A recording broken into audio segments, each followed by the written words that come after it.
بسم الله الرحمن الرحيم.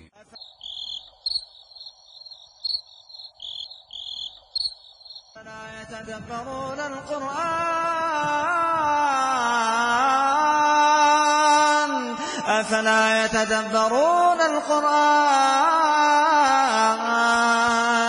أم على قلوب أقفالها.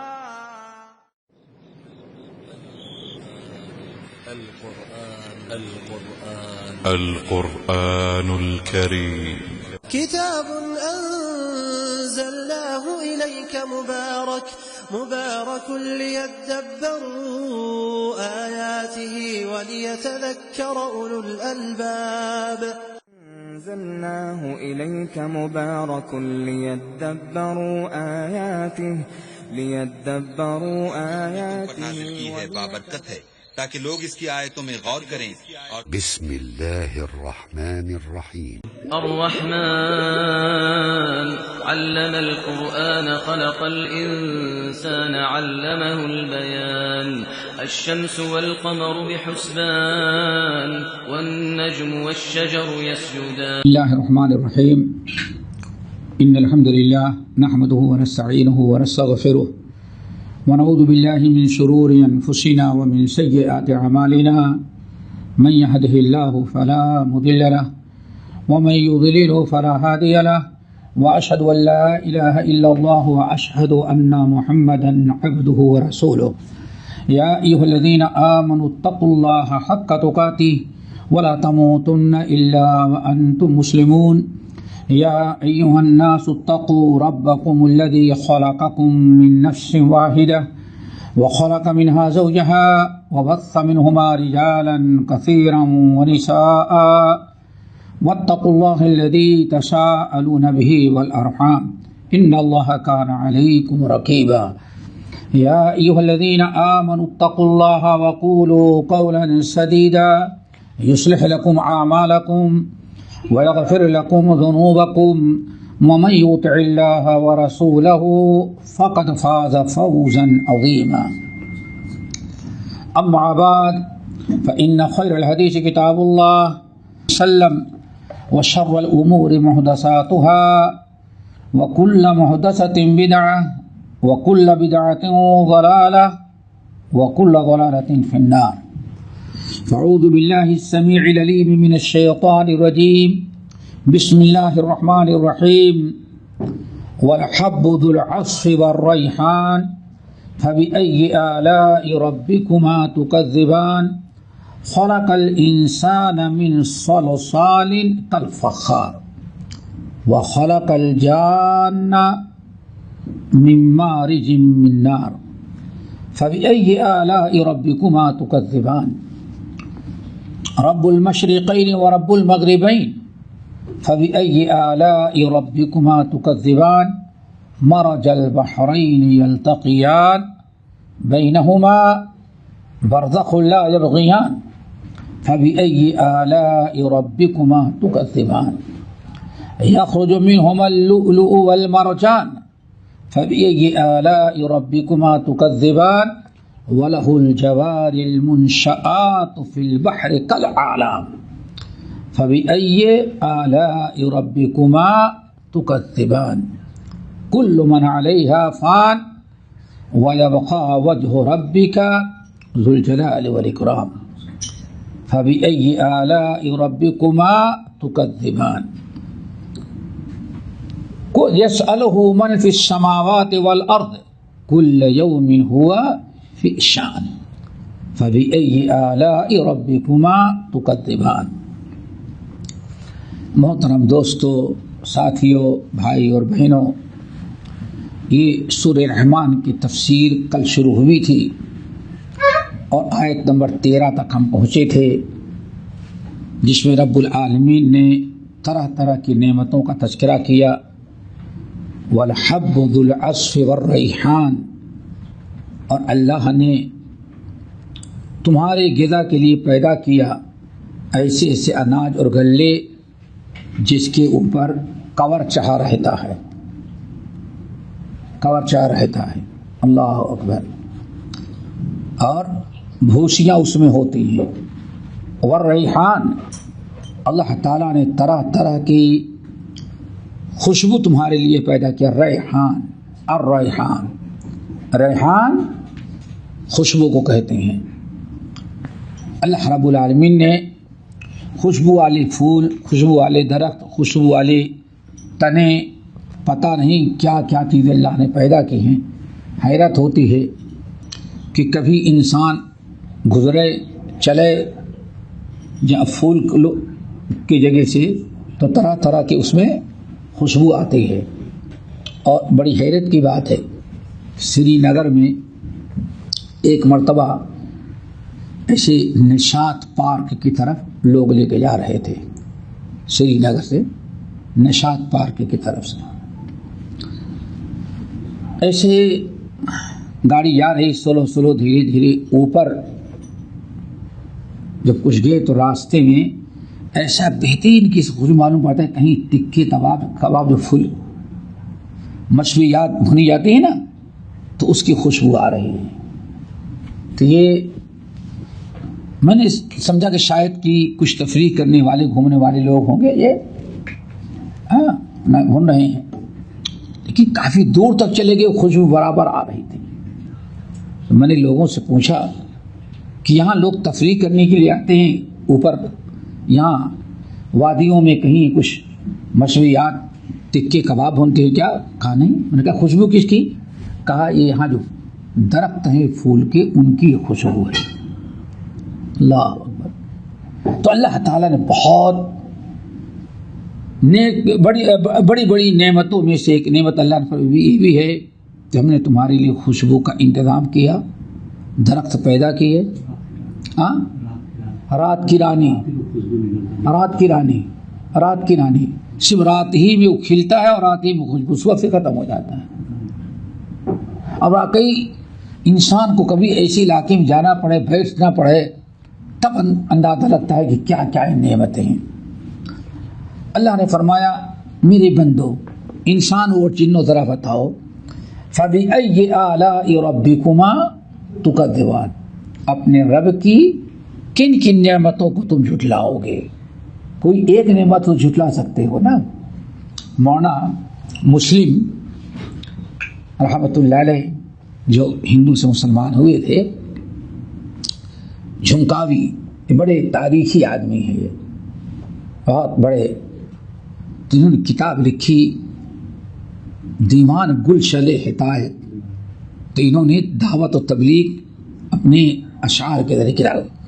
تو اس میں کہتے ہیں فرش زمیں سے تا فلک،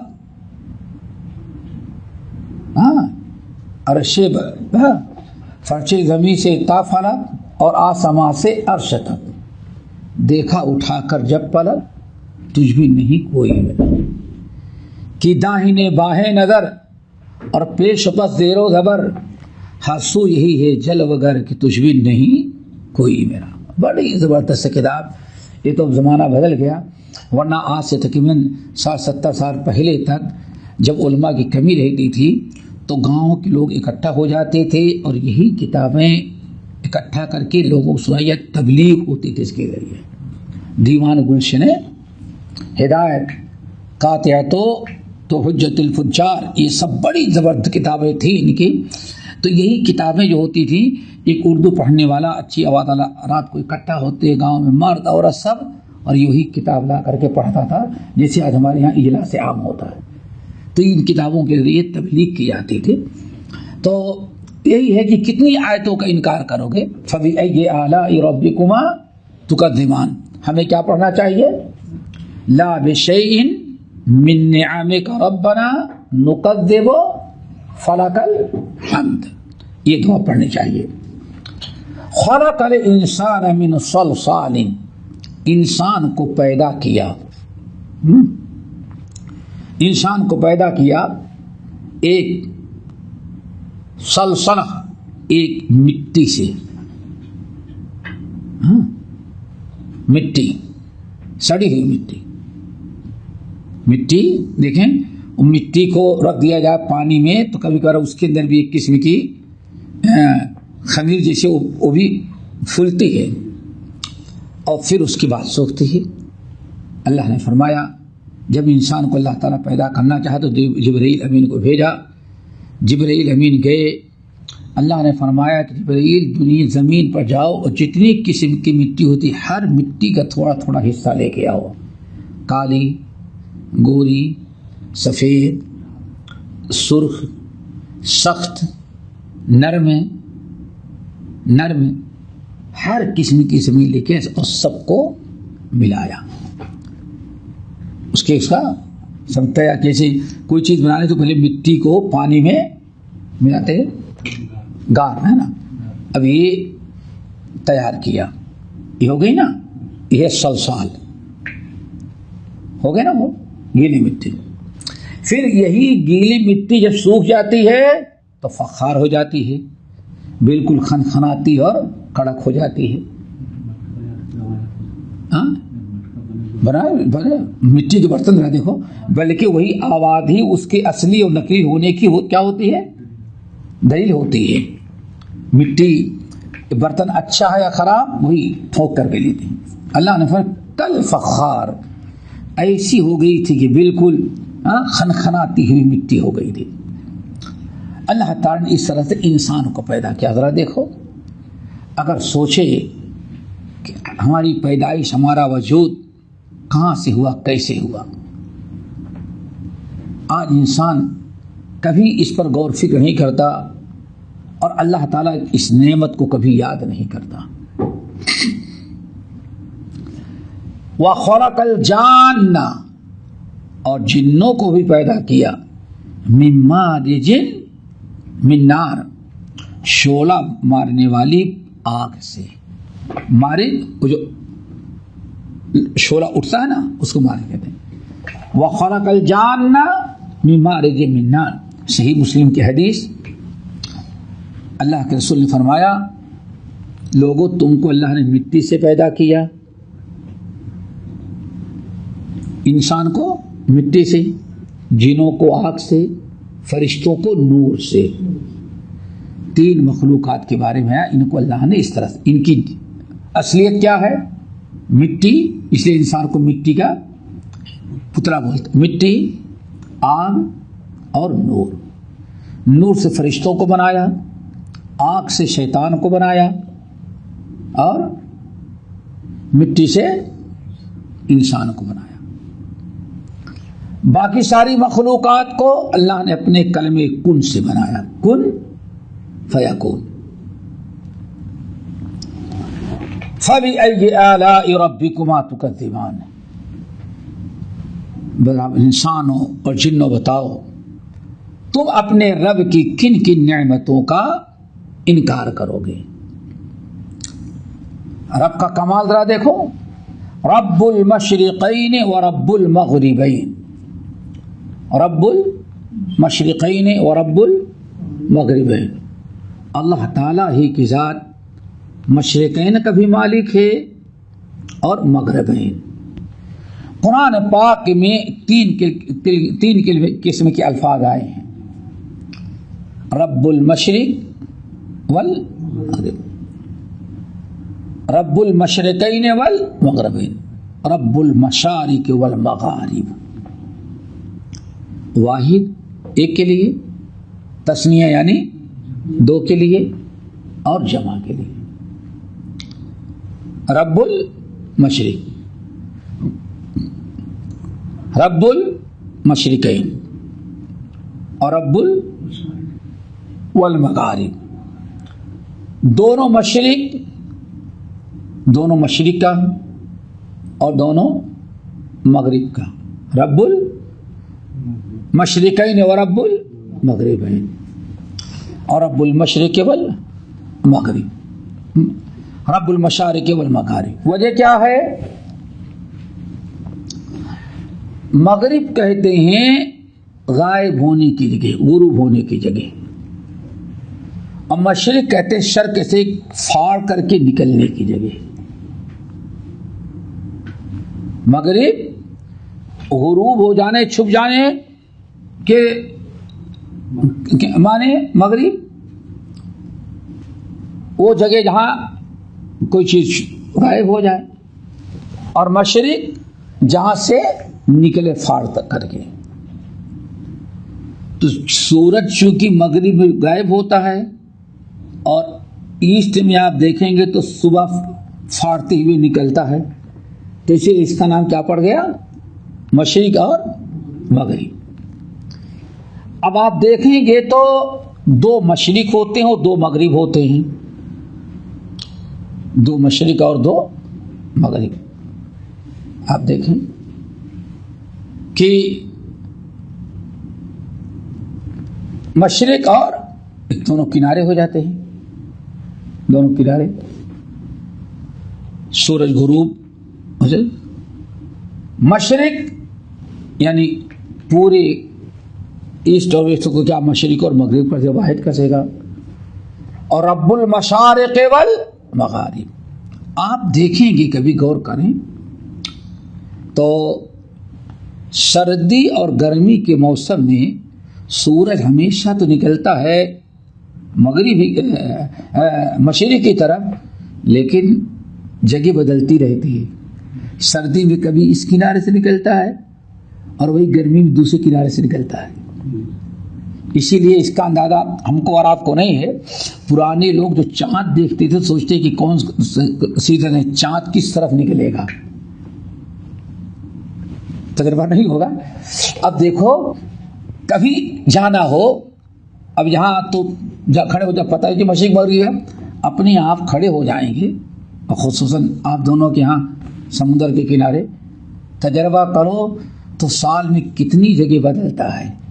کبھی بالکل دکھن کے کنارے جتنی سردی ہوگی اتنی کدھر، یہ کیا کہتے ہیں دکھن، کیا کہتے ہیں ساؤتھ، اس کو کیا کہتے ہیں شمال مغرب، south east, south east, south east. دیکھو بالکل. پھر گرمی جو خوب گرمی پڑے گی دیکھے بالکل اس کے اپوزٹ ادھر نظر آتا ہے شمال مغرب. اس لیے مغرب دو ہوتا ہے، جنوب مغرب اور شمال مغرب. تو گویا کہ یہ عام طور پر موسم کا ہوتا ہے. سردی میں بالکل اس کنارے جنوب کی طرف، ساؤتھ کی طرف، پھر دھیرے دھیرے رہے گا، اور جب بالکل گرمی کا موسم آتا ہے تو اس کنارے چلا جاتا ہے. تو گویا کہ یہاں سے یہاں تک ہی پورا مغرب ہوتا ہے. تو دو مغرب ہوا، کبھی ادھر غروب ہوا ساؤتھ کیا ایسٹ میں ویسٹ میں، اور کبھی نارتھ ویسٹ میں ہوا نا. ایسے ہی یہ تو ہوا مغربین، مغربین ہو گیا نا، ساؤتھ والا اور نارتھ والا. ایسے ہی مشرق ہوتا ہے. تو یہ رب المشرقین و رب المغربین. اور کبھی ایسا ہوتا ہے کہ بالکل دونوں سے یہاں سے وہاں تک پورا سب ایک ہی کہا جاتا ہے بھائی مغرب کدھر جانا ہے، مغرب جانا ہے. تو ہی اور مشارق اور مغارب جانتے ہیں کہ روزانہ سورج کے نکلنے اور ڈوبنے کی جگہ بدلتی جاتی ہے.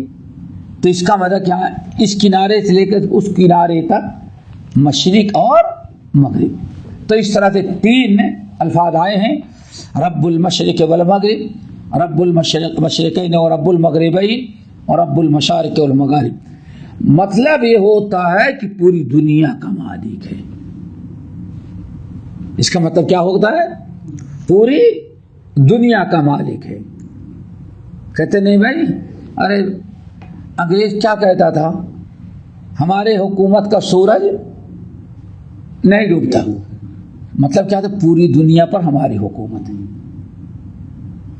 تو جہاں کہا جاتا رب المشرق والمغرب یا مغربین یا مشارق اور مغارب، اس سے کم اس کا مطلب ہوتا ہے پوری دنیا کا. فَبِأَيِّ آلَاءِ رَبِّكُمَا تُكَذِّبَانِ. ذرا بتاؤ انس و جنوں، تم اپنے رب کی کن کن قدرتوں کا انکار کرو گے، کن کن نعمتوں کا انکار کرو گے. اب آپ سوچئے یہ نعمت نہیں ہے؟ صحیح بخاری وغیرہ کچھ روایت پر غور کریں کہ نبی علیہ السلام ارشاد فرماتے ہیں، غالباً کل یہاں جب بات آئی تھی، سورج جب غروب ہوتا ہے تو ہم لوگ تو غائب ہو گئے، وہ اپنے رب کے پاس جاتا ہے، رب کا سجدہ کرتا ہے اور اجازت مانگتا ہے کہ کل طلوع ہونے کی اجازت ہے کہ نہیں؟ اللہ اکبر۔ اس حدیث کو سننے کے بعد اللہ کی نعمت سمجھ میں آئے گی۔ ڈیلی سورج شام کو کل آنے والی صبح کے طلوع ہونے کی اجازت مانگتا ہے۔ اللہ تعالیٰ جب اجازت دے دیتے ہیں تو صبح طلوع ہوتا ہے، اور جس دن اللہ تعالیٰ انکار کر دیں گے قیامت آگے نہیں، بس ختم۔ تو یہ روزانہ اگر غور کریں تو یہ ہر دن انسان کو سمجھو کہ نئی زندگی مل رہی ہے، نیا دن مل رہا ہے۔ رب نے مہربانی کیا جو سورج کو طلوع ہونے کی اجازت دے دیا، اور ایسی جگہ سورج ہے اور اللہ تعالیٰ کی ذات سے اس کا تعلق ہے، نہ سورج کے خلاف کوئی احتجاج کر سکتا ہے، نہ جلوس کر سکتا ہے، نہ اس کے سامنے کوئی ہنگامہ آرائی کر سکتا ہے، کوئی نہیں، ساری دنیا مجبور ہے اس سے۔ اور یہ نعمت یاد کر کے شکر گزاری سے مومن کر سکتا ہے، کائنات میں کوئی دوسرا کر بھی نہیں سکتا۔ کائنات کو کیا ضرورت پڑی ہے؟ غیر مسلمین کو کیا کریں گے؟ یہ تو ایمان والے ہیں کہ ہاں یہ اللہ تعالیٰ کا شکر۔ اسی لیے غالباً صبح ہم لوگ اٹھتے اصبحنا واصبح الملک للہ، صبح ہم نے کیا، ساری دنیا نے کیا، اس پر ہم اللہ تعالیٰ کا شکر ادا کرتے ہیں، یہی ہے شکر گزاری۔ اب آپ بتائیے فَبِأَيِّ آلَاءِ رَبِّكُمَا تُكَذِّبَانِ، آج دنیا میں مسلمان کتنے ہوں گے جن کو دعا یاد ہو؟ سونے کی دعا بھی نہیں یاد ہوتی۔ آج پڑھنا، تم تو ہمارے ساتھ غالباً تھے، ان کی یہاں جاتے ہوئے جب میگلور روڈ پر میگلور ایئرپورٹ سے نیچے اترے تو فجر کا وقت ہو گیا، سو نماز پڑھ لیں، مسجد میں داخل ہو گئے، امام صاحب آئے تو نماز تو اتنی اسپیڈ سے پڑھائے کہ سنت پڑھنا بھی مشکل، اور سلام پھیرنے کے بعد کچھ دعا مانگی اور ہو گئے شمال کی طرف، بغداد کی طرف۔ بھائی سونے کی دعا پڑھ لو، یعنی سو کر کے اٹھنے کی دعا پڑھ لو، الحمدللہ الذی احیانا بعد ما اماتنا والیہ۔ آپ ذرا سوچیں، اتنی بدبختی کہ آدمی کو دعا بھی نہ آیا، امام فجر کی نماز کے بعد دعا پڑھوائے لوگوں سے۔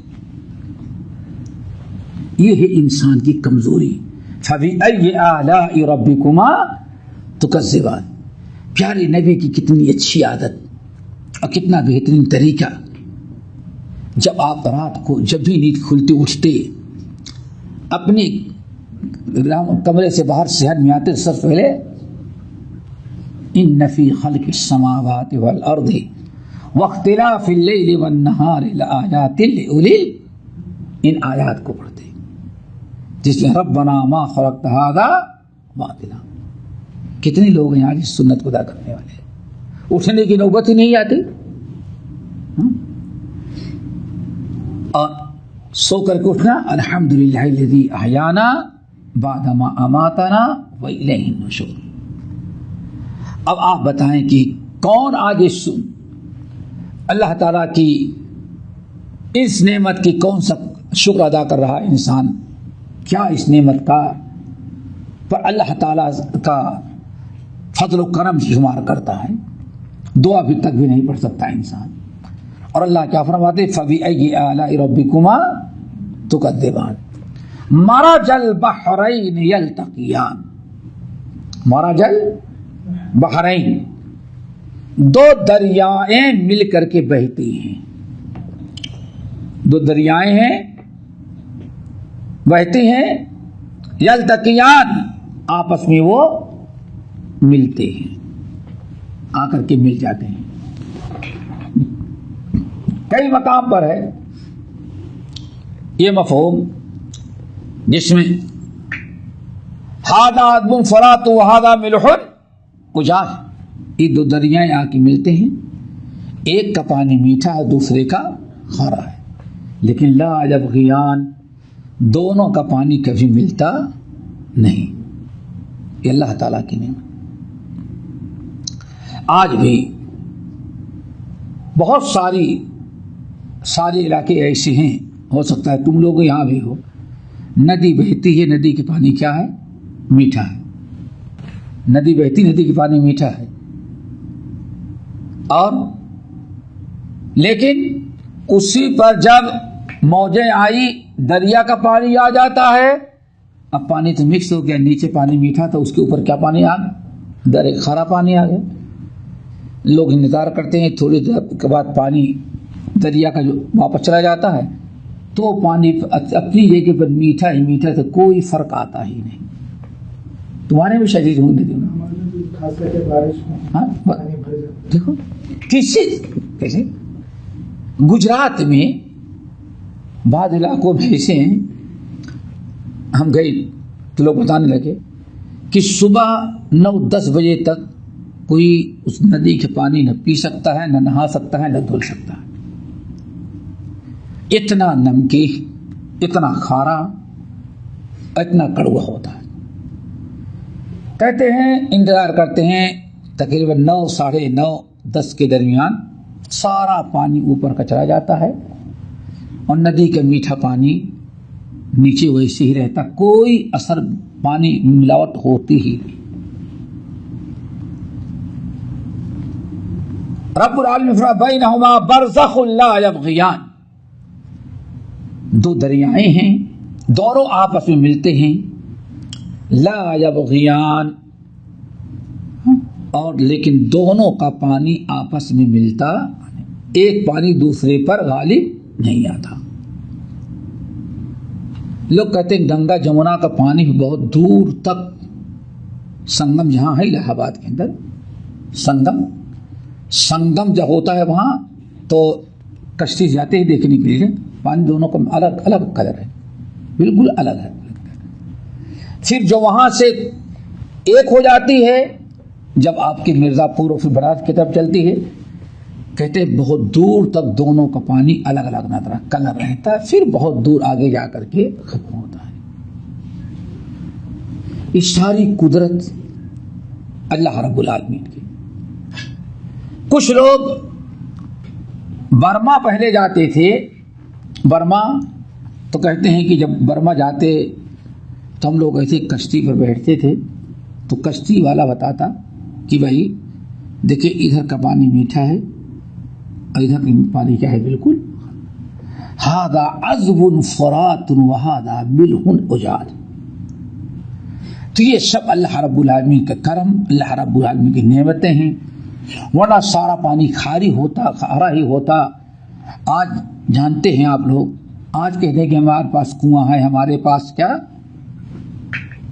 ہینڈ ویل ہے، اور کیا کہتے ہیں یہ سب کہتے ہیں نا، میونسپلٹی کا پانی آتا فلٹر ہو کر کے، لیکن آج سے 100 سال پہلے شاید کوئی نہیں رہا ہوگا، وہی پانی جو ندی کا ہے وہی بھر کے لاتے رہے ہوں گے، وہی پیتے رہے ہوں گے، وہی دھلتے ہوتے، وہی پکاتے رہے ہوں گے۔ ابھی بنگال کی کیا حالت ہے؟ بنگال میں کتنی علاقے ایسے ہیں، ہر گھر کے سامنے کیا پیچھے کیا ہوتا ہے؟ وہ تالاب ہوتا ہے، ہر گھر کے پیچھے، ہر گھر کا دروازہ ایک باہر کی طرف ہوگا اور ایک پیچھے کی طرف وہ تالاب ہوتا ہے۔ بارش کا پانی آ کے اکٹھا ہوا ہے، اسی سے نہانا ہے، دھلنا، اسی سے برتن، وہی کھانا پکانا، سب کچھ وہی ہوتا ہے۔ تو اللہ رب العالمین کی اس نعمت کا شکر اللہ تعالیٰ پہنچ رہے، فَبِأَيِّ آلَاءِ رَبِّكُمَا تُكَذِّبَانِ، میرے بندو تم میں کون ایسا ہے، انسانوں جنوں، مطلب بتاؤ تم اپنے رب کی کن کن نعمتوں کا انکار کرو گے؟ ایک دو نعمت ہو تو انکار کرو۔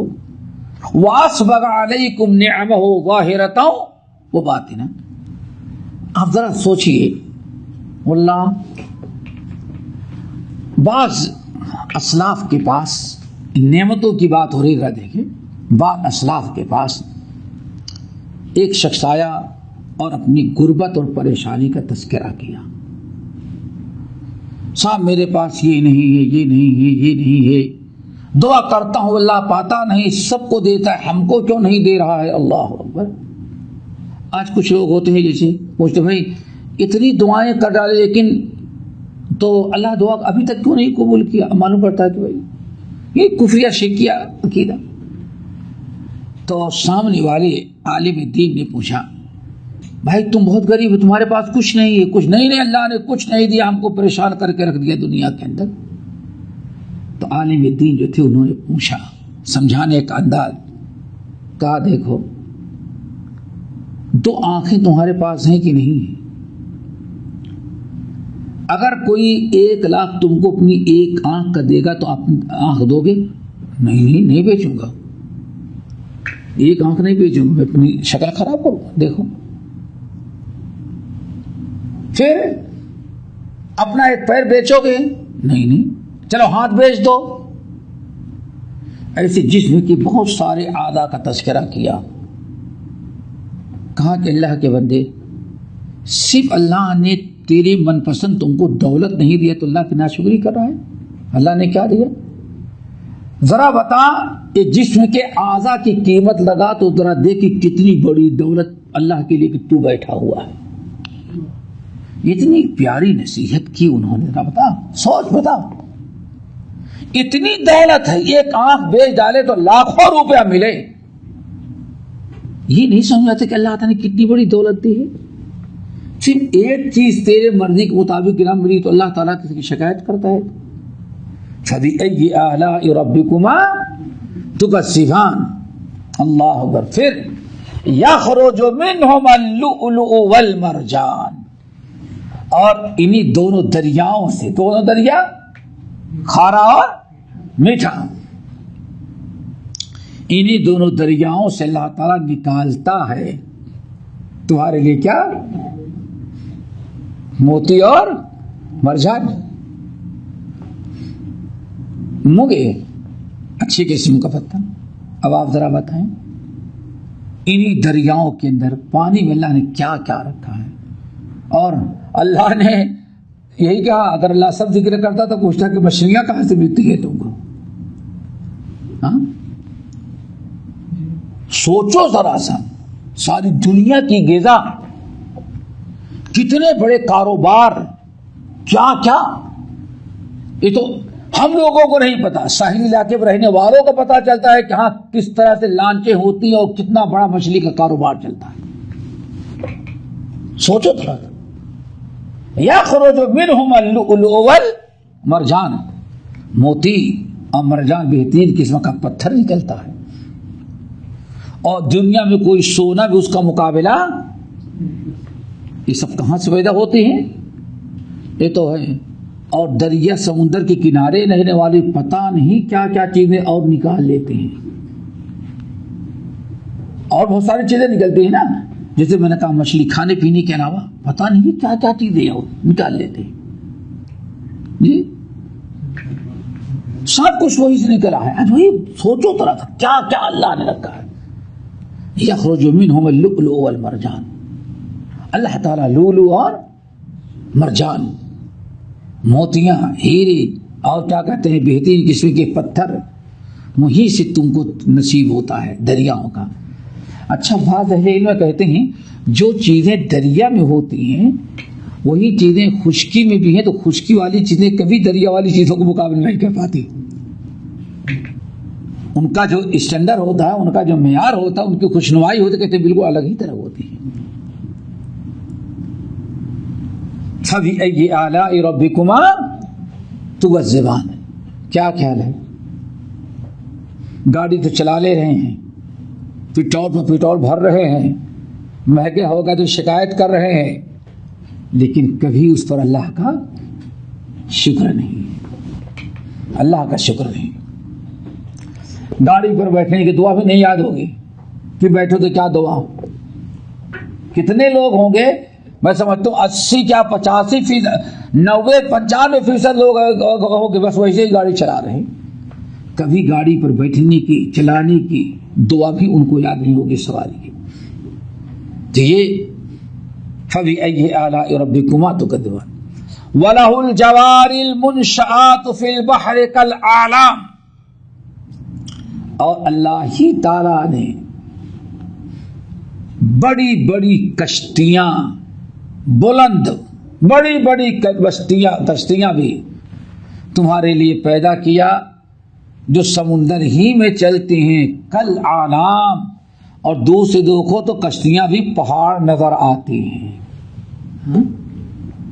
کشتیاں پہاڑ کے برابر. آج تو ماشاءاللہ دیکھ لو کشتیاں. اور ابھی ایک بہت بڑی کشتی نہر سویس میں پھنس گئی تھی. ہاں، پھنس جانے کے بعد پتا چلا ہوگا کہ کتنی بڑی نعمت ہے جو اللہ کشتیاں چلاتا رہتا ہے. اور ایک چیز اور یاد رکھنا، اللہ تعالیٰ کا اتنا بڑا کمال کہ دنیا میں بہت ساری جگہوں پر اپنے فضلوں کے ریڈی میڈ اللہ تعالیٰ اپنی قدرتی سی پوڑی بنا دیا. کچھ تمہیں کرنے صفائی اور لائٹ لگانے کی ضرورت پڑی ہے بس. ایسے ایسے سی پورٹ آٹومیٹک قدرتی اللہ نے بنا دیا. اس کو تو کھود کر کے سی پورٹ بنانے کے لیے کروڑوں کی ضرورت پڑتی ہے نا. کتنا کچھ نہیں.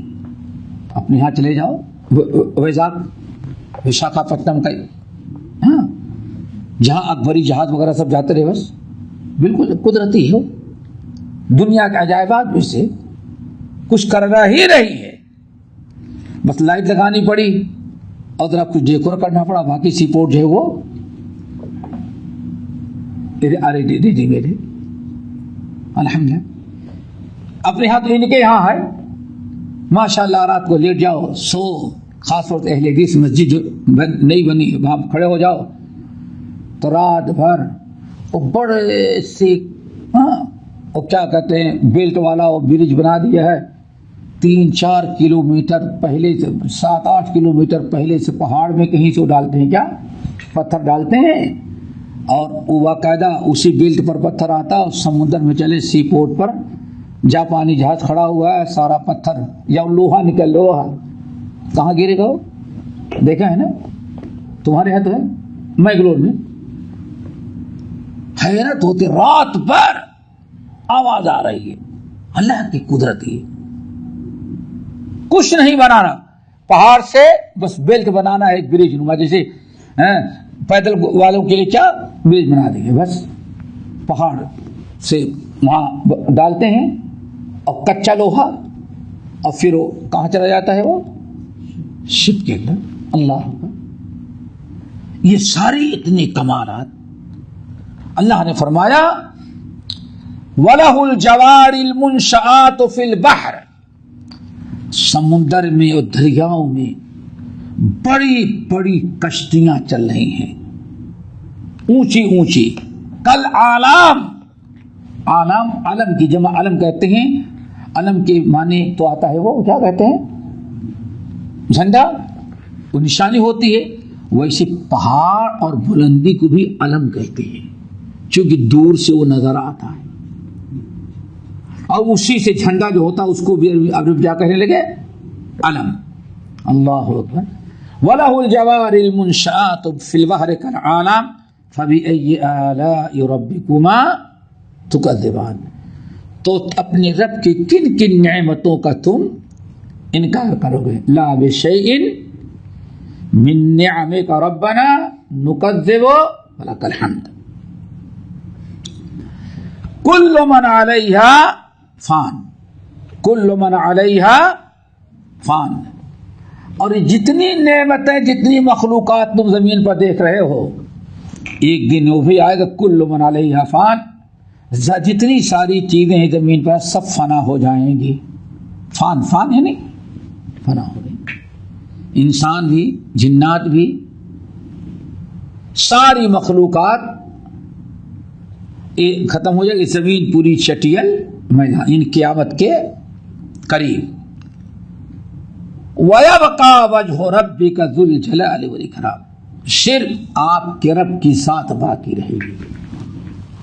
کل من علیہا فان، ساری مخلوقات زمین پر جو ہے وہ ختم ہو جائیں گی. یہ پہاڑ یہ ساری چیزیں ختم، نہ کوئی انسان رہے گا نہ کوئی چرند اور پرند.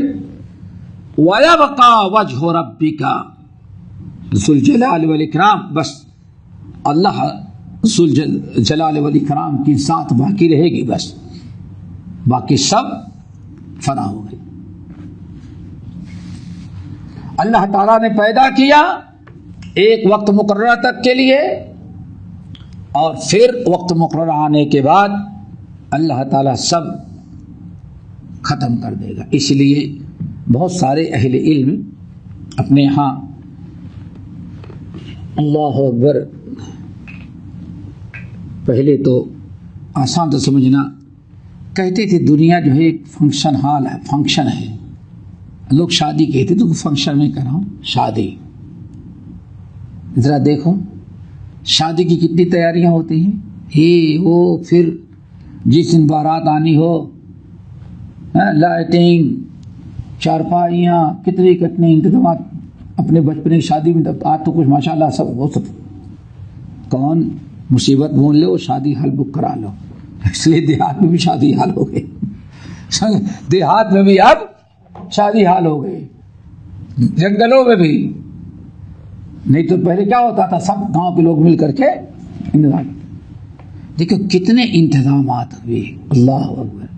صرف ایک نکاح کے لیے، نکاح ہوا، شادی ختم ہوئی، پھر اپنی بنائی ہوئی ساری چیزوں کی انسان کھولنا شروع کرتا ہے.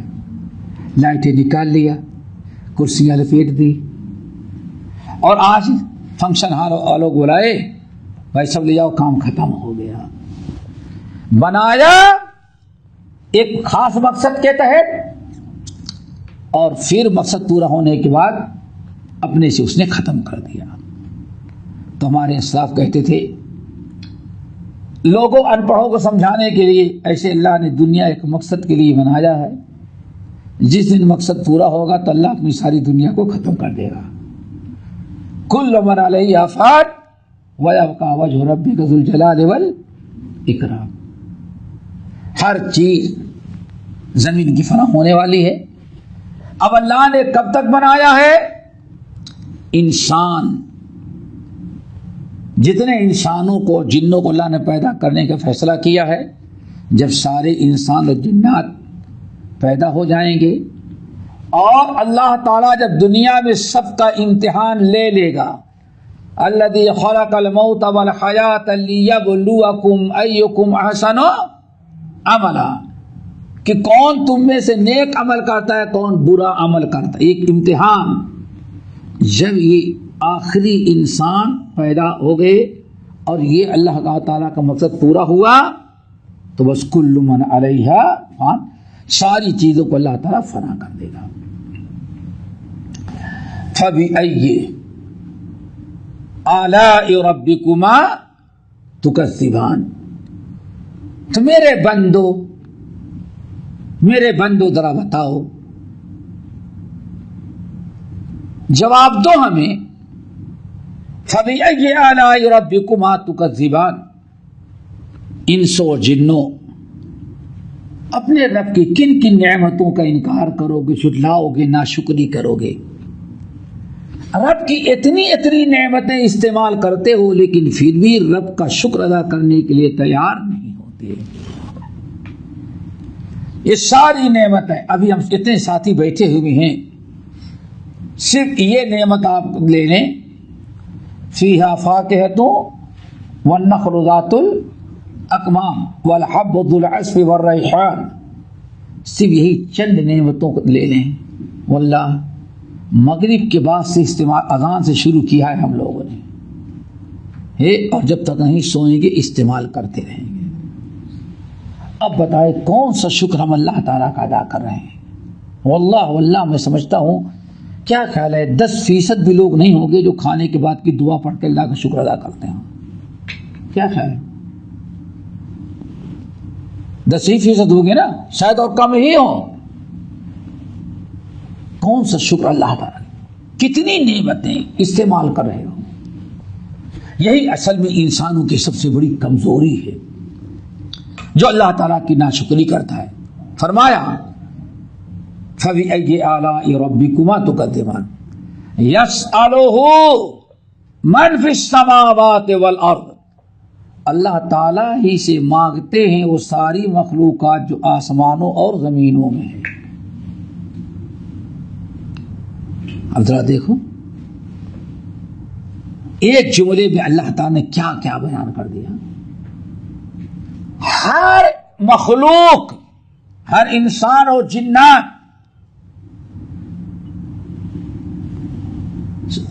اپنی ہر ضرورت کا سوال کس سے کرتا ہے؟ وہ اللہ تعالیٰ سے. جو کہتا ہے کہ بابا سے مانگتا ہے اس کو بھی پتا ہے کہ بابا دے نہیں سکتے، بس بابا دلوا سکتے ہیں. یہی ہوتا ہے نا، بابا سے دلوا دیں گے. اللہ اکبر. لیکن آخری دیکھو شرک کرنے والوں کا بھی کا سوال آخر وہیں پہنچ رہا ہے. کہاں؟ اللہ. یسألہ من فی السماوات، آسمان کے سارے فرشتے اور زمین کی ساری مخلوقات اس سے کس سے مانگتے ہیں؟ اللہ رب العالمین سے. فرعون بھی ہر مخلوق فرعون سے کہتے ہیں نا، فرعون سے وہ بھی مانگتا تھا لیکن لوگوں کے سامنے نہیں، تنہائی میں، اور موت کے وقت چلا ہی رہا تھا. اللہ تعالیٰ ابلیس کو ذرا دیکھ لو. ابلیس ہے سارے شیطانوں کا باپ، لیکن کب وقت رب انظرنی، اللہ تعالیٰ میرے اندر طاقت ہے لیکن ہم کو طاقت دے دی تاکہ آدم کو گمراہ کرو. شرک نہیں کرا، اللہ سے رجوع کر رہا ہے. فرعون کے بارے میں نقل کرتے ہیں کہ قحط پڑ گیا. فرعون کیا، بارش نہیں ہو رہی ہے، سارے کسان پریشان. فرعون کے پاس ہے ہمارے رب اعلیٰ بارش کیوں برسا رہے ہیں، کیوں ناراض ہو گئے ہیں؟ ہماری ساری فصلیں، چونکہ عقیدہ ہوتا تھا کہ جو اوپر والا اللہ ہے وہی ہمارا جو بادشاہ ہوتا ہے اس کی روپ میں وہی عرش والا یہاں مصر میں آ جاتا ہے. کبھی وہ نہیں سمجھتے تھے کہ ہمارا جیسا انسان یہ ہم کو دے رہا ہے. ان کا عقیدہ تھا کہ یہ جو مصر کا بادشاہ ہوتا ہے وہ اللہ کے روپ میں، اللہ اس کے روپ میں ہی آ جاتا ہے. اس عقیدے کے تحت، اور یہی عراقیوں کا نمرود جو تھا اس کا ان کا عقیدہ یہی تھا. لیکن قحط پڑا، بارش نہیں ہو رہی ہے، فصلیں تباہ ہو رہی ہیں، تو فرعون کے پاس کسان لوگ آئے اور آنے کے بعد کہتے ہیں آقا آپ بارش کیوں نہیں برساتے؟ ہاں، فرعون تھا لیکن کسانوں کی بات سن لیا نا. سمجھے، ایک ہی دن میں فرعون جیسے ظالم نے بھی اگر اپنی قوم اپنے ملک کا وفادار ہو تو سوچتا ہے کہ ہاں ہماری رعایا ہے، ہماری ذمہ داری ہے. ایک وقت میں کسانوں کی بات فرعون نے سن لی. لیکن جب کسی کو قوم سے، ملک سے کوئی سروکار نہ ہو تو کوئی کتنا بھی پریشان ہو جائے اس کو کوئی فرق نہیں پڑتا. فرعون سے عبرت سے کہا ٹھیک ہے جاؤ کل برسا دیں، آج ہم بارش برسائیں گے، آج ہم بہت بزی ہیں. چلے گئے بیچارے. کہتے ہیں دوسرے دن فرعون رات کو دریائے نیل میں جا کر کے دعا کرتا ہے، روتا ہے، اللہ آپ جانتے ہیں کہ آپ ہی بارش برساتے ہیں، ہم نے وعدہ تو کر لیا ہے، اللہ آپ نہیں برسائے گے تو لوگ ہم کو خدا ماننا چھوڑ دو. سوچو، اسی لیے قرآن پاک نے کہا جہادوا بها واستيقنتها. فرعون اس کی قوم نے انکار تو کیا موسیٰ کی دعوت، لیکن ان کو 100% یقین تھا کہ نہیں صحیح بات کر رہا ہے. قرآن پاک کی آیت. فرعون اور اس کی قوم کو 100% یقین تھا کہ موسیٰ سچی بات کہہ رہے ہیں، ہم کچھ نہیں، وہی سب کا رب ہے. لیکن اپنی کرسی، کبر و غرور، اپنی قوت و طاقت کو بچانے کے لیے انکار کیا کبر و غرور میں آ کر کے، ورنہ وہ بھی مانتا تھا نہیں ہم نہیں، اصل کون نے کھودا؟ اللہ اکبر. یسألہ من فی السماوات والارض، ہر شخص اللہ ہی سے مانگتا ہے، ہر مخلوق صرف کس سے مانگتی ہے؟ اللہ سے. کل یوم ہوا فی شأن. دوستو اسی ایک جملے کو سمجھو، آج کی بھی ساری پریشانیاں، ساری ٹینشن دور ہو جائیں. کل یوم ہوا فی شأن. اللہ رب العالمین کی ذات تو ایسی ہے، ہر وقت اس کا ایک نرالا ہی کام ہوتا ہے، نرالا ہی کام ہوتا ہے. وہ نرالا کام کیا؟ اگر اسی کے ساتھ پچھلی سورت میں جو سورہ نجم گزری ہے اس کے چند آیات ملا لیں. وَأَنَّهُ هُوَ أَضْحَكَ وَأَبْكَى وَأَنَّهُ أَمَاتَ وَأَحْيَا. ذرا دیکھو سورۃ میں آخر کھولو، بڑی پیاری مثال ہے سامنے. انه وَأَضْحَكَ وَأَبْكَى ملا. آیت نمبر 43 سے دیکھو، 43 ہے نا. وَأَنَّهُ وَأَضْحَكَ وَأَبْكَى. اللہ ہی کی ذات ہے جو لوگوں کو خوشیوں کا دن دکھا کر کے خوش کرتا ہے. وَأَبْكَى، اور وہی مالک ہے غمی اور افسوس و صدمے کا ماحول دے کر کے لوگوں کو رلاتا بھی ہے. ہاں آیا نا. کل یوم ہوا فی شان. وَأَنَّهُ هُوَ أَمَاتَ وَأَحْيَا، اور اللہ ہی لوگوں کو موت دیتا ہے، وہی زندہ. یعنی اللہ تعالیٰ کے نظام ہے کہ ہر وقت اللہ تعالیٰ طرح طرح کے حالات بندوں کے پلٹتا رہتا ہے. کبھی ایسا ماحول بنا دیا کہ سب لوگ خوش ہیں، صحت اور عافیت میں ہیں، امن و امان میں ہیں، بڑے ہی فرحاں اور شادہ زندگی گزار رہے ہیں. وَأَبْكَى، اور کبھی ان کے حالات کو بدل کر کے ایسے صدمے، ایسے پریشانی، ایسی بلا اور آفت مبتلا کر دیتا ہے کہ رونا پڑتا ہے. اب دونوں کا مالک کون ہے؟ وَأَنَّهُ وَأَضْحَكَ وَأَبْكَى وَأَنَّهُ هُوَ أَمَاتَ وَأَحْيَا. اللہ ہی کی ذات ہے جو موت اور حیات دیتے ہیں. وَأَنَّهُ خَلَقَ الزَّوْجَيْنِ پڑھتے چلے جائیں اور یہاں تک کہ وَأَنَّهُ أَهْلَكَ عَادًا الْأُولَى. کبھی پھر قوم عاد کو ہنسایا، خوشی دیا، کبر و غرور تکبر میں اپنا کفر کرنے لگا. اور کبھی وَأَنَّهُ أَهْلَكَ عَادًا الْأُولَى، کبھی اللہ تعالی نے اسی قومیات کو ہلاک اور برباد کر دیا پوری آخر تک صورت. تو یہ مطلب ہے اللہ نے فرمایا وَكُلَّ يَوْمٍ هُوَ فِي شَأْنٍ. ہر وقت اللہ رب العالمین کے کام فیصلے نئے نئے ہوتے رہتے ہیں. آگے بات سمجھے؟ شان کا مطلب ایک نرالا کام، کبھی خوشی تو کبھی غمی، کبھی صحت تو کبھی بیماری، کبھی امن و امان تو کبھی بدامنی. آج جتنا ماحول بگڑا ہوا ہے، اگر ایک مومن سوچ لے سب کس کا کام ہے؟ یہ اللہ کا نظام ہے، اللہ کی ذات ہے.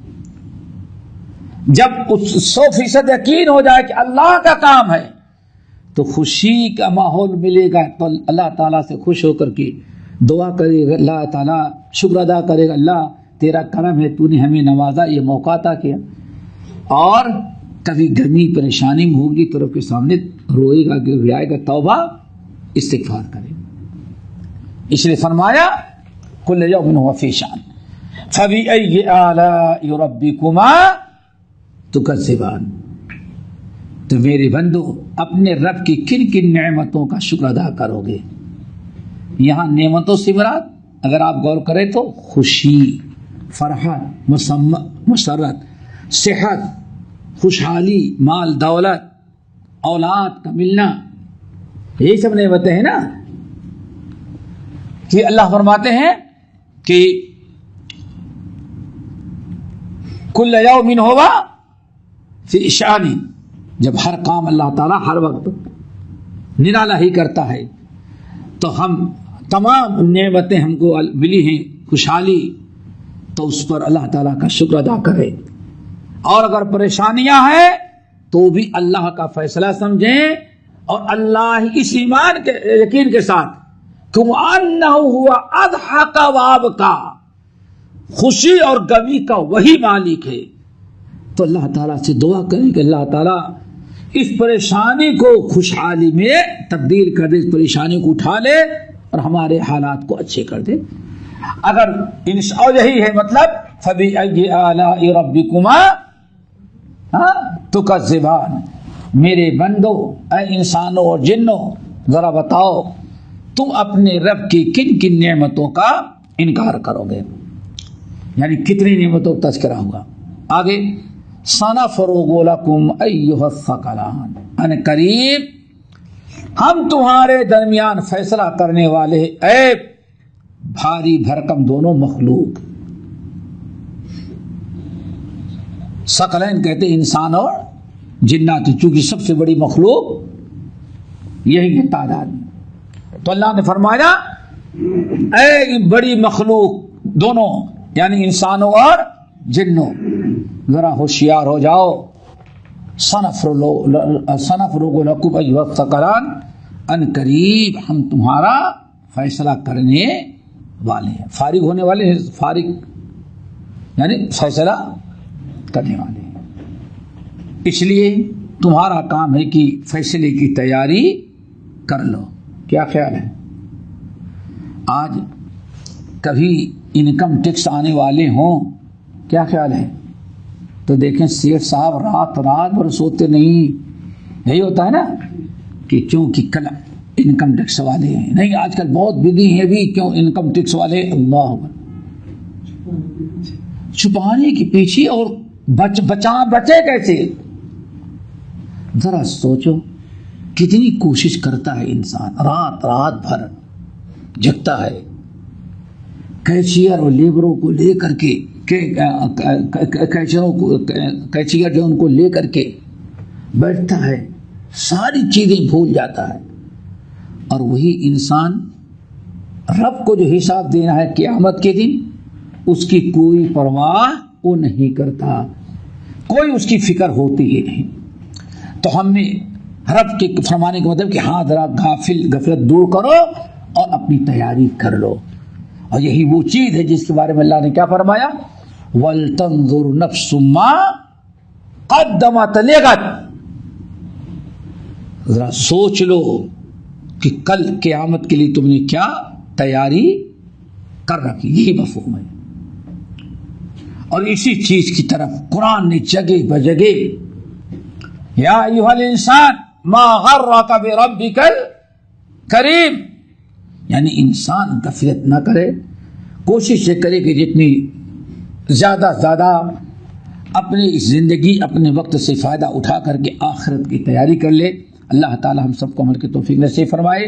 باقی انشاءاللہ کل اقول قولی ھذا واستغفر اللہ من کل ذنب واتوب الیہ.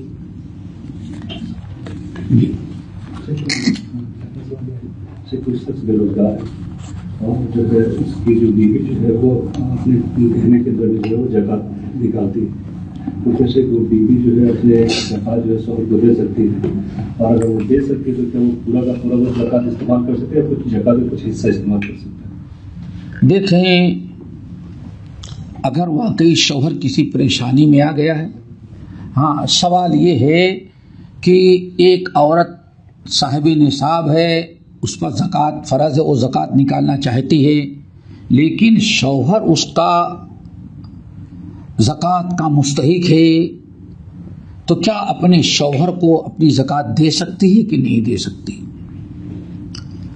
تو اہل علم کا کہنا یہ ہے، اور حدیث و جو چیز ثابت ہے وہ یہ کہ اگر شوہر واقعی غریب ہے، جیسے کاروبار میں ایک قرض میں ڈوب گیا ہے یا اور کسی پریشانی میں ہے، اگر شوہر اپنے کھانے کے علاوہ، چونکہ کھانے پینے میں اگر استعمال کرے گا کپڑے میں تو بیوی بھی کھائے گی، بچے بھی، یعنی کہ بیوی اپنی زکوٰۃ استعمال میں، تو اس سے اہل کہتے ہیں شرط ہے اگر کھانے پینے کے علاوہ اور شوہر کے اخراجات اور ذمہ داریاں ہیں، قرضہ ہو گیا ہے، یا شوہر کسی اور دوسرے بچوں کی کفالت نگرانی، کبھی ہوتا ہے یتیم ہیں، کسی مدرسے کے بچوں کو کچھ لے لیا ہے، اگر شوہر اس طرح سے قرض میں ڈوب گیا ہے، پریشان ہو گیا ہے، یا کچھ اور اس کے معاملات ہیں، کسی کا بوجھا اٹھا رکھا ہے، ان حالات میں اگر بیوی اپنے شوہر کو زکوٰۃ دے دے تو بیوی کی زکوٰۃ ادا ہو جائے گی۔ اب رہا یہ سوال کہ سب دے سکتی ہے، اگر وہ دیکھتی ہے کہ ہاں ہماری جتنی زکوٰۃ نکلتی ہے اس سے کہیں زیادہ ہمارے شوہر مستحق ہیں، تو ساری زکوٰۃ اپنے شوہر ہی کی دے دیں گے، تو انشاءاللہ کوئی متاقع کوئی حرج نہیں ہے، بشرطے کہ کھانے پینے اور اپنے استعمال میں نہ آئے۔ سوال یہ ہے کہ اگر ایسے اشخاص جس کا کہ اس کی جو مقدار جو ہے وہ متعین نہیں ہے، ایسا ذکر جس کی جو مقدار متعین نہیں ہے، ایسے میں کتنی بار جتنا آپ پڑھ سکتے ہیں اپنی استطاعت اپنی استطاعت پر ہو، یا ایھا الذین اذکروا اللہ ذکرا کثیرا وسبحوا بکرۃ واسیلا، جتنا چاہیں آپ کریں، اس میں کوئی بات نہیں۔ اللہ نے صرف الگ سے شیطان کو بنایا یا پورے جنات کو؟ پورے جنات، اسی کی نسل ہے نا، جیسے ہم لوگ آدم کی اولاد ہیں ویسے جنات جو ہیں کس کی اولاد ہیں؟ وہ شیطان کی۔ ہم جو ہے امام کے ساتھ پڑھ سکتے ہیں، کسی امام کے ساتھ ہم نے تراویح پڑھی، کوئی حرج نہیں ہے، لیکن نبی علیہ السلام نے ارشاد فرمایا اگر کسی نے امام کے ساتھ قیام تراویح کی نماز پڑھ لیا ہے اور پوری اس کے ساتھ پڑھ لیا ہے تو اب جا کے اپنی دنیاوی کام میں بھی رہے گا تو اللہ تعالی رات بھر اس کو قیام کرنے کا ثواب دے دیں گے۔ اس لیے دیکھیں، ایک مرتبہ آپ نے تراویح پڑھ لی ہے تو اب قیام کرنے کے بجائے آپ اپنے گھر میں بیٹھ کے کچھ قرآن کی تلاوت کریں، توبہ استغفار کریں، ذکر اذکار کریں۔ آج ایک بڑی کمزوری ہے، تراویح اور قیام کر لینے کے بعد آدمی صرف گھومنا ٹہلنا، لاپرواہی، کھانا پینا سونا سمجھتے ہیں کہ ہماری عبادت ہو گئی۔ یہ عبادت کا ایک حصہ ہے، تو میں کہتا ہوں اس سے بہت ہی بہتر ہے کہ تراویح آپ نے پڑھ لیا ہے تو اب قیام کرنا تو آپ کریں، لیکن اس سے زیادہ افضل ہے کہ آپ اپنے گھر میں بیٹھ کر کے بیوی بچوں سب کو لے لیں، آپ قرآن کی تلاوت کریں، گھر آپ رہیں گے تو گھر والے بھی جگیں گے، وہ بھی قرآن کی تلاوت کریں گے، عبادت کریں گے، ذکر اذکار کریں گے، توبہ استغفار، کچھ انفرادی عبادت کا بھی وقت نکالیں۔ اس میں یہ بھی ہوگا کہ اکثر لوگ سمجھتے ہیں کہ 11 مرلے پڑھنے کے بعد ہی ہم لوگ کا گناہ معاف ہوتا ہے، کہ اس میں بہتر یا گھر میں اکیلے پہ استغفار کرنا بہتر ہے؟ امام کے ساتھ ایک مرتبہ نماز پڑھ لینے کے بعد گھر میں نے کہا ذکر اذکار، انفرادی عبادت، توبہ استغفار کرنا ضروری ہے، افضل ہے۔ ہاں، صلاۃ الجنازہ جو ہے صرف یہ 4 تکبیر کے علاوہ 5 تکبیر سے بھی کیا جا سکتا ہے؟ بعض روایات میں ہاں، نماز جنازہ میں کیا 4 تکبیریں ضروری ہے کہ اس سے زیادہ بھی ہو سکتا ہے یا اس سے کم؟ تو متعدد روایات ہیں، کبھی 3 تکبیروں کا بھی تذکرہ آیا ہے، 4 کا بھی ہے، اور نبی علیہ السلام نے 5 تکبیروں سے بھی نماز جنازہ ادا کرائی ہے۔ شرعاً کوئی متاقع کوئی حرج نہیں ہے، اور اس کی مکمل تفصیل علامہ البانی کی کتاب الجنائز کے اندر ملے گی۔ کیا جو ہے جنازے کی نماز دعا جو ہے وہ ہم جو ہے اپنے زبان میں کر سکتے ہیں کے لیے؟ اگر آپ کو دعا یاد نہیں ہے تو آپ اپنی زبان پہ کر سکتے ہیں۔ اگر روزے کی حالت میں بیوی کو بوسہ دیا اور جو ہے غسل کی ضرورت پڑ جائے تو ایسے میں روزہ باطل، روزہ خطرے میں ہے، روزہ خطرے میں ہے. اسی لیے اسلام نے منع کیا ہے کہ ایسے انسان کو قریب نہیں آنا چاہیے، ایسی حرکت نہیں کرنا چاہیے. اہل علم کی ایک جماعت تو یہی کہتی ہے کہ اس کا روزہ ٹوٹ گیا اور اس کو باقاعدہ کیا کرنا پڑے گا، وہ پورا، چونکہ مقصد تو پورا ہو گیا نا، مقصد تو پورا ہو گیا. وہ بہت بڑا مجرم ہے، اس کو قضا کفارہ کرنی پڑے گی. بعض اہل علم کا خیال یہ ہے کہ نہیں، قضا تک تو آئے گی لیکن کفارہ کی نوبت نہیں. بہرحال ہر حال میں انسان کو اس سے دور رہنا چاہیے. اسی لیے ایک شخص آیا اور اللہ رسول سے اجازت مانگی کہ یا رسول اللہ کیا ہم روزے کی حالت میں اپنی بیوی سے بوس کنار ہو سکتے ہیں؟ تو اللہ رسول نے منع فرمایا کہ نہیں، تم نہیں کر سکتے. اگلا سوال کسی نے آپ سے کیا ہے کہ رمضان کا روزہ کس طرح گزارا ہے، اور اس میں ہمیں اجر بھی ملا اور گناہ بھی مانا. میری گزارش ہے کہ درس آلریڈی ہمارے آپ کے آپ بولتے کہ دیکھیں، اگر یہ چیزیں انسان کرنا چاہتا ہے تو اس کی بڑی تفصیل ہے، اشارہ ہم کر دیتے ہیں. انسان اپنے زبان کی حفاظت کرے، کان کی حفاظت کرے، اور اسی طرح سے گناہوں اور برائیوں سے بچے. اور سب سے بڑی چیز یہ ہے کہ روزہ جو رکھا ہے تو ہر قسم کے منکرات اور برائیوں سے بچے گا، تبھی انسان کا گناہ معاف ہوتے ہیں. اذا اجتنبت الکبائر، انسان اگر کبائر گناہ سے بچتا ہے تب اس کے گناہ معاف ہوتے ہیں. اس کی تفصیل جو رمضان کے دروس ہیں ان میں تفصیل کے ساتھ ہے. یوٹیوب کھولیں، اس کو پڑھیں، ساتھیوں کو بتائیں، سنیں، دیکھیں، اور اپنی روزے کو کامیاب بنانے اور مغفرت و بخشش کے مستحق بننے کی کوشش کریں. نماز کے بعد جو اذکار ہوتے ہیں، اگر اس اذکار کو پڑھ کر کے بعض لوگ اس میں دیو کا جو ہے مسا کرتے ہیں تو کیا یہ ثابت نہیں، یہ ثابت نہیں ہے اور ایسا نہیں کرنا چاہیے.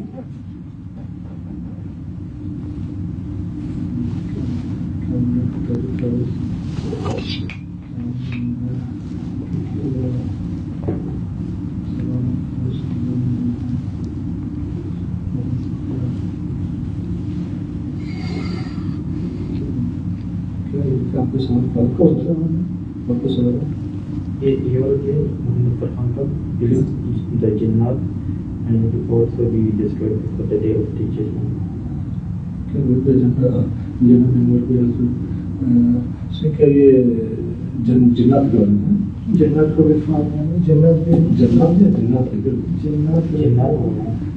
قیامت کے دن پہلے جنات بھی جتنے سے جیسے انسان پورے ختم ہو جائیں گے تو جنات بھی جو ہے وہ پورے ختم ہو جائیں گے قیامت سے، سب ختم ہو. جنت و جہنم، لَأَمْلَأَنَّ جَهَنَّمَ مِنَ الْجِنَّةِ وَالنَّاسِ أَجْمَعِينَ. انسانوں کی طرح جنوں کو فیصلہ ہوگا، جنت و جہنم کو بھی جلائے جائیں گے. انسان جنت ختم نہیں ہوں گے. لَأَمْلَأَنَّ جَهَنَّمَ مِنَ الْجِنَّةِ وَالنَّاسِ، ہم جہنم کو انسانوں اور جناتوں سے بھر دیں گے. ابلیس نے فَبِعِزَّتِكَ لَأُغْوِيَنَّهُمْ أَجْمَعِينَ، اللہ تیری ذات سے ان میں گمراہ کرو. تو اللہ سمجھاؤ تم بھی اور جن کو دونوں کو ساتھ جہنم میں بھی ڈال دیں گے.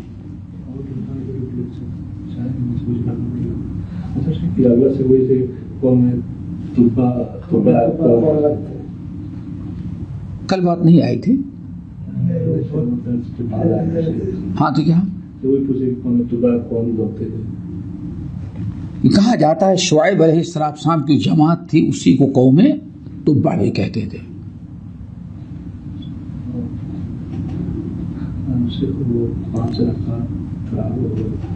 تین رکعت جیسے آپ تراویح پڑھتے ہیں تقریباً یہی کیفیت کس کی ہوتی ہے، وہی طرح 5 رکعت کی. ایک تشہد کریں اور آپ اسی میں دعا کر لیں. جی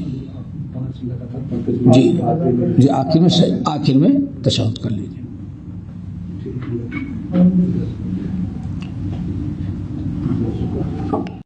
ہمارے چینل کو سبسکرائب کیجیے اور بیل آئیکن کو دبانا نہ بھولیں تاکہ آپ کو نئی ویڈیو برابر ملتی رہیں.